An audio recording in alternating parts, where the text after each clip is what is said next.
तो आज हमारा टॉपिक है बर्न। बर्न बहुत ज़्यादा इंपॉर्टेंट, पूरा चैप्टर बहुत इंपॉर्टेंट है। इसमें ये क्या होता है कि हमारे पास बर्न, इसमें आपने बताना है इसकी इंपॉर्टेंट बात जो है ना, कॉग्निटिव नेक्रोसिस होती है। ठीक हो गया। ये थर्मल एनर्जी हमें किसी फॉर्म में भी लग जाएगी तो वहाँ पे बर्न क्रिएट हो जाएगा। बर्न जो होता है वहाँ पे कॉग्निटिव नेक्रोसिस होती है। इसमें यही नीचे वाले पैराग्राफ में यही बताया हुआ है कि फ्लेम के थ्रू हो सकता है, कॉन्टैक्ट विद हॉट सोर्सेज हो सकता है, स्कैल्स हो सकता है, इलेक्ट्रिसिटी केमिकल्स वगैरह किसी भी सूरत में हो सकता है। ठीक हो गया। उसके बाद क्या होता है कि हमारे पास ना जितना हमारे पास इंटेंसिटी ऑफ बर्न जो होती है ना, वो डिपेंड करी होती है कि कितना टाइम हमें टेम्परेचर मिला है और कितना ज़्यादा टेम्परेचर मिला है। ठीक है।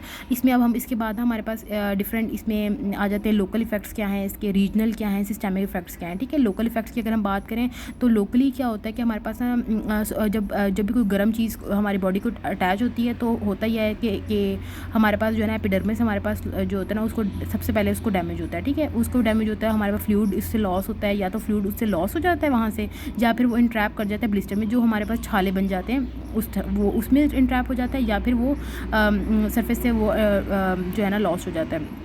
ठीक हो गया। उसके बाद क्या होता है कि हमारे पास ना अब क्या होता है सर, एपिडर्मिस जो है ना वो तो अगर फॉर एग्जांपल सुपरफिशियल बर्न्स हुए तो सुपरफिशियल बर्न्स में एपिडर्मिस जो है ना वो तो डैमेज हो गई है, और साथ में डर्मिस में ना इन्फ्लेमेटरी रिएक्शन स्टार्ट होना शुरू होते हैं, जिसकी वजह से वो पिंचिंग हो रही होती है और जो है ना हमें दर्द वगैरह भी हो रहा है, इन्फ्लेमेटरी मार्कर्स जो है ना प्रोड्यूस हो रहे हैं, जिसकी वजह से पेन बहुत ज़्यादा हो रही होती है। ठीक है। अदरवाइज़ अगर ये हो कि ज़्यादा थोड़ा मतलब हीट ज़्यादा थी और जो है ना कॉन्टैक्ट का टाइम ज़्यादा था, तो होता क्या है कि हमारे पास एपिडर्मिस भी रिमूव हो जाती है, साथ साथ डर्मिस को भी जो है ना वो डैमेज करती हुई जाती है। जब एपिडर्मिस और डर्मिस दोनों डैमेज हो जाएं तो हमारे पास क्या होता है कि वो कोगुलम में, क्योंकि हमने बताया ये कॉग्निटिव नेक्रोसिस तो कोगुलम में चेंज हो जाती है, जिसको स्कार भी कह रहे होते हैं। ठीक हो गया।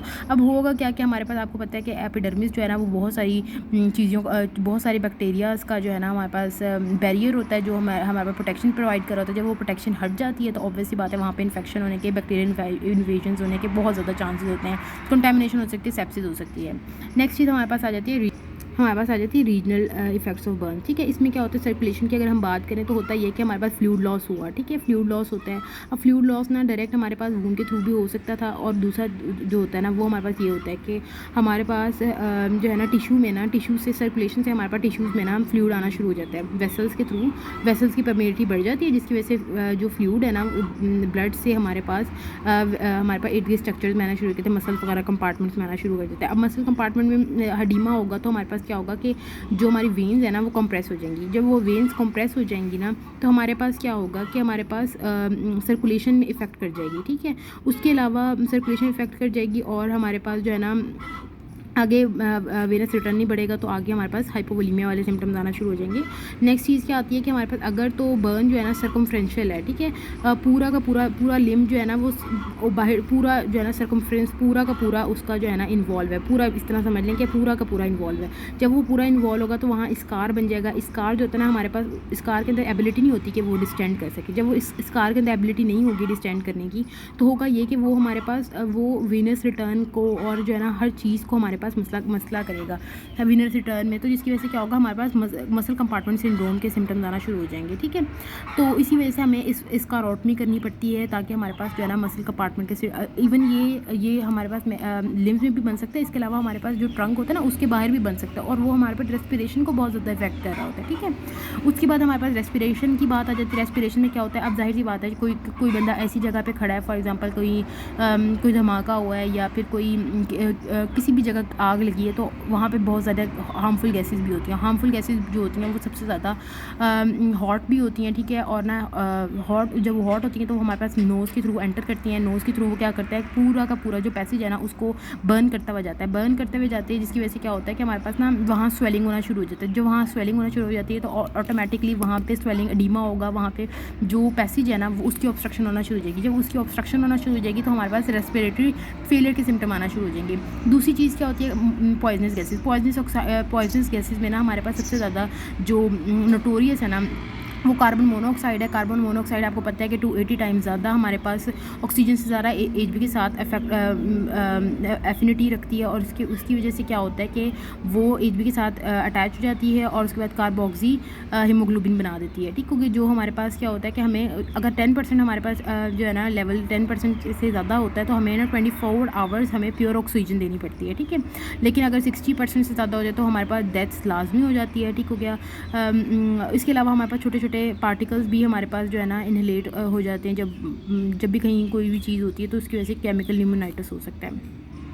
अच्छा, नेक्स्ट हमारे पास आ जाते हैं सिस्टमिक हम लोगों के पास सिस्टमिक इफेक्ट्स ऑफ बर्न। इसमें आपको जैसे मैंने पहले बताया कि हमारे पास सर्कुलेशन में क्या होता है कि जब बर्न होता है तो या तो हमारे पास एक्सटर्नल लॉसेज हो रहे होते हैं, या फिर हमारे पास क्या होता है कि कैपिलरीज की जो है ना परमेबिलिटी इंक्रीज हो जाती है, और उसकी वजह से क्या होता है कि हमारे पास टिश्यू के अंदर ही एडीमा होना शुरू हो जाता है। टिश्यू के अंदर ही एडीमा होना शुरू हो जाएगा तो ऑब्वियसली बात है ब्लड वेसल्स के अंदर तो ब्लड कम हो गया, ब्लड का वॉल्यूम कम हो गया, फ्लूइड लेवल कम हो गया, जिसकी वजह से हमारे पास ना हाइपोवोलीमिया के सिम्टम्स आना शुरू हो जाते हैं। इस वजह से हमें क्या होता है, हमें फ्लूइड देना होता है।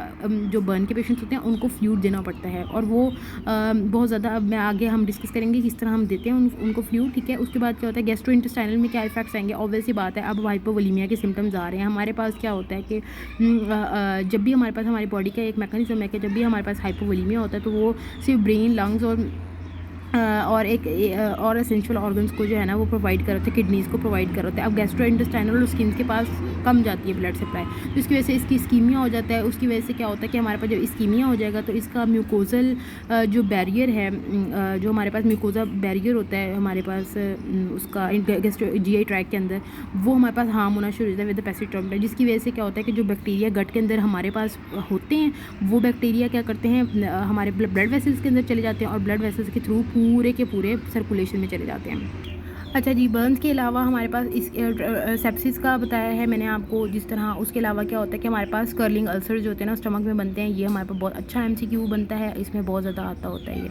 उसके अलावा नेक्स्ट चीज़ क्या आ जाती है, हमारे पास माल न्यूट्रिशन हो जाती है। हमारे पास हम नॉर्मली जो है ना जो कैलोरी हमारा इनटेक होता है ना हमारा बर्न्स के पेशेंट में उस बहुत ज़्यादा बढ़ जाता है उसमें, ठीक है। और आपने क्या करना होता है, बर्न्स के पेशेंट को हमारी कैलोरी की इनटेक हम उस तरह कैलकुलेट नहीं करते जिस तरह हम नॉर्मल पेशेंट में कैलकुलेट कर रहे होते हैं, ठीक है। रेस्पिरेटरी इफेक्ट में क्या होता है, जैसे मैंने पहले बताया, गैसेज होती हैं और केमिकल्स होते हैं। उसके अलावा बहुत सारी चीज़ें, हॉट गैसेज होती हैं, वो रेस्पिरेटरी ट्रैक को रेस्पिरेटरी इफेक्ट कर रही होती हैं, ठीक है।